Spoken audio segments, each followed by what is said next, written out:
A French woman has revealed that she was unfortunately tricked into sending scammers her life savings after they convinced her that she was conversing with Brad Pitt.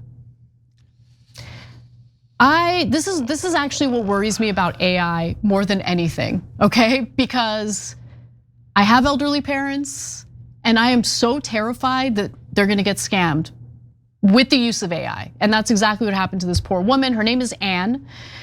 She went on a French program called 7 to 8 on the French television outlet TF1 in order to outline and share her story of how she got scammed, how the scammer managed to do this to her. So this hoax started when Anne was vacationing with her children in the French Alps and decided to download Instagram to post pictures of her ski trip.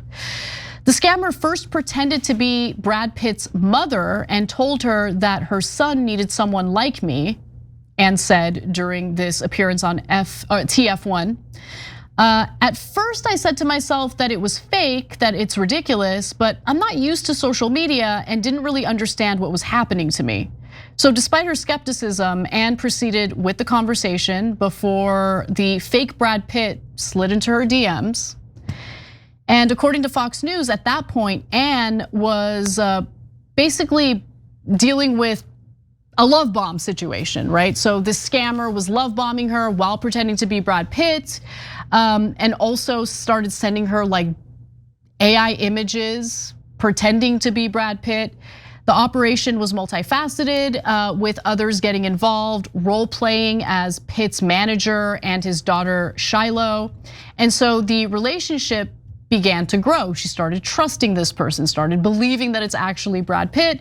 The person pretending to be the actor ultimately claimed he needed $1 million for a kidney treatment because he was unable to access his bank accounts due to his divorce with Angelina Jolie.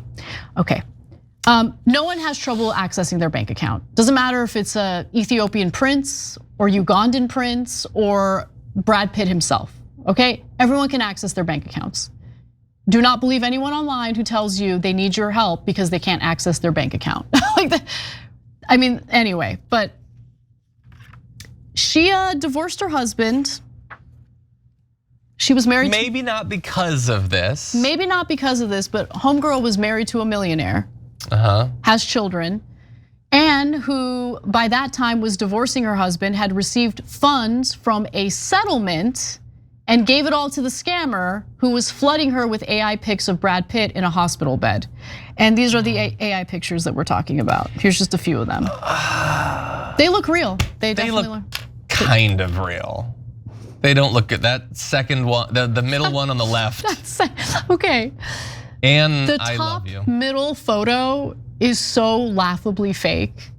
Yeah. All of them. Oh no, the bottom right. I mean, that's literally a screen grab from ER that they tucked his face into. Look, I'm not making fun of Anne. I'm making fun of how bad the AI is here. Quickly, if I can say, it sounds bad initially, but the fact that there were multiple identities clustered around him, like she had some guard up. She did. And they're sophisticated. That's why I'm worried. That's why I'm worried because yeah, so she's not a cartoon character, she's a real person. Because these scams get more and more sophisticated. AI technology obviously will continue improving. So those dopey photos that we showed you, those AI generated images, in the future will be much more believable, much better. Anne, by the way, suffers from mental health issues, including severe depression, and didn't realize it was a scam until she saw reports regarding Brad Pitt and his actual girlfriend, a businesswoman by the name of Inez de Ramon. And by that point, the money was gone. It was too late. She had been scammed, the scammer took the money, and it's just so heartbreaking that this happens. There are so few men who write you this kind of thing. I like the man I was talking to. He knew how to talk to women. It was always very well done. It's terrible. It breaks my heart. I mean, it's already happening to so many people. John Oliver has an amazing episode on pig butchering scams that you should definitely watch that explains how sophisticated this is. Wait, what? pig butchering scams? It's just a term for this sort of scam. It's not actually pig butchering. It's the way that they draw people in, the way that they get money, and it's super sophisticated.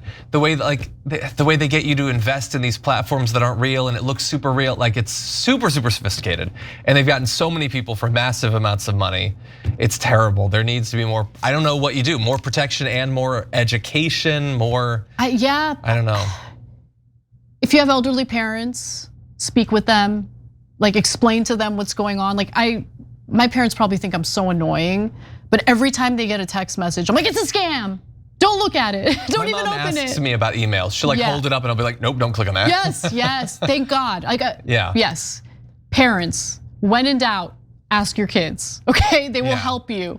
Because like, that is the thing I worry about the most, that there will, like, especially my parents, like, they've donated to so many different charities, and I'm always worried that like a fake charity or someone purporting to be part of like the Red Cross is gonna text message them and convince them to hand over like their account information. By the way, my parents are not dumb. Like, they're actually sophisticated and they're pretty good at determining who is and isn't a scammer. But the problem is these scammers are getting a lot more sophisticated. And by the way, if you don't have something nice to say, don't say it at all in response to someone who's been scammed in this way, because this poor woman just lost nearly $1 million. Obviously is lonely and got hoodwinked by this terrible person pretending to be Brad Pitt and all the other individuals involved. They were like mocking her. So like when the episode went up, they started mocking her, and so they took the episode down because of the mockery.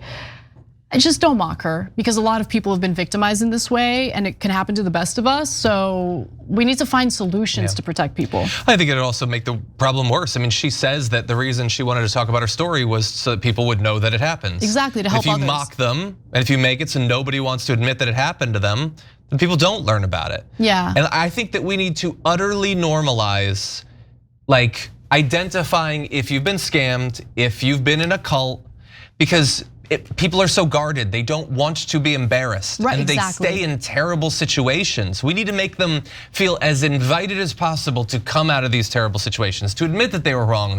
And that goes for like people who've been pig butchered, people that have been wrapped up in all like conspiracy cultures and stuff like that. We need to be as inviting as possible to help these people get out of these terrible situations. Look, generally speaking, I'm not in favor of trigger warnings, but you need to give me a trigger warning before you say pig butchered. I apologize. It makes me uncomfortable every time you say it. It has a meaning, it's metaphoric or whatever, but you should see that, John. It's a fascinating job. I'll check it out. There's a turn halfway through where you realize the person you thought was the villain is not necessarily the villain, and that there's actually a super villain above that. Damn. It's fascinating. Also, you can just watch any episode of John Oliver and it'll be time well spent, but that's a great one. So Anne responded to the backlash that she was getting and the mockery during an interview with Le Figaro newspaper. And she regretted that, what does that mean? Sounds like a delicious cookie, a Figaro. Yeah, maybe, yeah, it does actually. She regretted that the only thing we're going to remember is that Anne fell in love with a fake Brad Pitt. Now, to begin with, I've never cheated on my husband in my life because I'm a caring woman, but not crazy or corny as some people say or write on social networks. I just wanted to help someone, to your point, John, that is what she said. And yes, I've been scammed. That's why I came forward, because I'm not the only one in this situation. And she's definitely right about that. So, and there is a loneliness epidemic, so. You know who else I blame for this?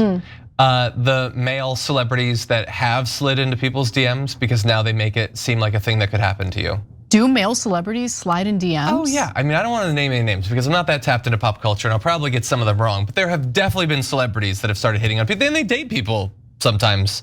They slide into Instagram models DMs and stuff, and they try to hit on people and then they get blown up. Remember, wasn't it Ben Affleck had the profile on that thing? Like, enough male celebrities do this that Anne could be like, well, maybe Brad Pitt would message me. Brad Pitt's not gonna message you, and it's okay. Go meet yourself a normal person, okay? It doesn't have to be Brad Pitt. Who's the celebrity that could maybe get past your guard? If somebody posts them. Say it. Oh yeah, that's true. Oh, I with Kevin Costner. Oh my God, jeez.